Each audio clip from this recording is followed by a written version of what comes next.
what we're waiting for. We're waiting for something to come down that road other than just a person.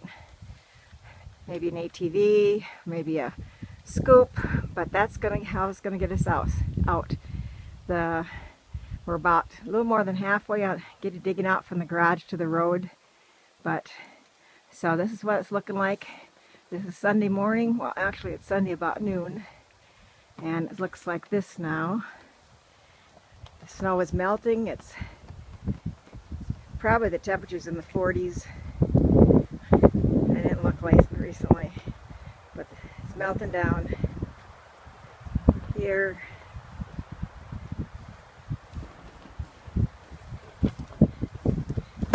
And it goes around here, and you see the chairs are still in the snow.